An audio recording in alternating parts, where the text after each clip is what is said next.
खुलुमबाय स्टुडियोआव दं आं राजिब बसुमतारी बे समाव नोंथांमोननि गेजेराव लानानै फैदों मोनसे बिग ब्रेकिं आपडेट नोंथाङा बे गरम बोथोर एबा दुंहाव थासारियाव मबाइल चार्ज होना फन रायज्लायदों नामा अब्ला नोंथांमोना सांग्रां जा बे बारनिफ्राय सांग्रां जा आरो बे जोंनि बे खौरांखौ आबुङै नायलां बहा मा जादों मबाइलनि थाखाय माबोरै जिउ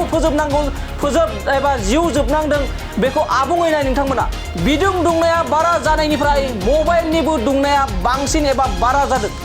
आरो बे बिदुंनि दुंखावनायाव मबाइल बाहायनायनिफ्राय जोबोरैनो नोंथांमोना सांग्रां जा नङाबा नोंथाङाबो खैफोदाव गोग्लैनो हागौ मानो होनना बुङोब्ला बे साननैसो गोबां बिदुं एबा दुंहाव थासारिया बांसिन जागासिनो दं रायजोनि एबा हादरनि दाब दाब रायजोआवबो बिदुंनि दुंनाया बांसिन जागासिनो दं आरो बेजोंनो लोगोसे मबाइल चार्ज होनानै रायज्लायनायाव सासे लाइमोननि जायगायावनो जिउ खहा दिमो लाइबिल गामिनि सासे अमरजित टाइट मुंनि कामान्डुआ मबाइल बेरफुनानै जायगायावनो जिउ जोबनांदों बे समाव नोंथांमोना सांग्रां जा मबाइल बाहायनायनिफ्राय जोबोरैनो सांग्रां जा बे समाव नोंथांमोननि गेजेराव लानानै फैदों मोनसे बिग ब्रेकिं आपडेट हाइलाकान्दियाव कामान्डुनि साख्रि मावबाय थादोंमोन अमरजित टाइट मुंनि सासे लाइमोन सेंग्राया आरो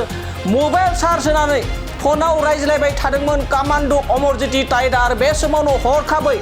मबाइल चार्ज होनानै फन रायज्लायबाय थानाय समावनो अमरजित टाइट मुंनि सासे कामान्डुआ जायगायावनो जिउ गोमानायखौ बे समाव खौरांनिफ्राय एबा सुलुंनिफ्राय मोननाय जादों आरो बे बाथ्राया रायजो नाङैनो गोसारदों अमरजित टाइट मुंनि सासे कामान्डुआ बे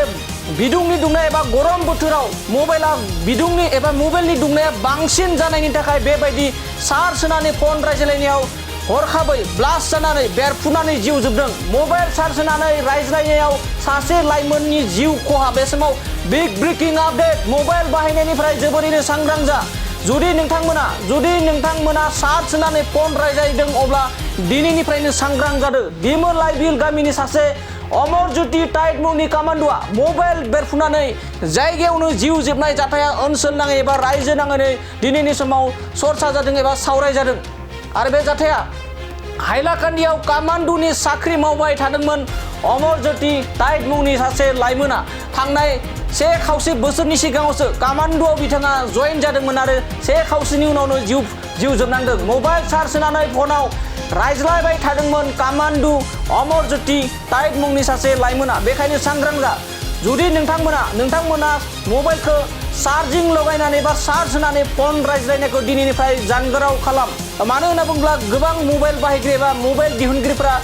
सांग्रांथि होदों बे बिदुंनि दुंनाया बांद्राय जानायखायनो माखासे मबाइलनि जानबुङा एबा मबाइला बाहायनायाव गोबाङैनो गोब्राब जादों एबा मबाइला खामानि होनायफोराव गोबाङैनो गोब्राब जादों बेखायनो मबाइलनि चार्ज एबा मबाइलखौ चार्ज होनानै फन रायज्लायनायनिफ्राय जानगाराव थानानै बे समाव गोबावनो फोसांनाय एबा बाथ्रा बुंनायखौ बे समाव नुनो मोननाय जादों।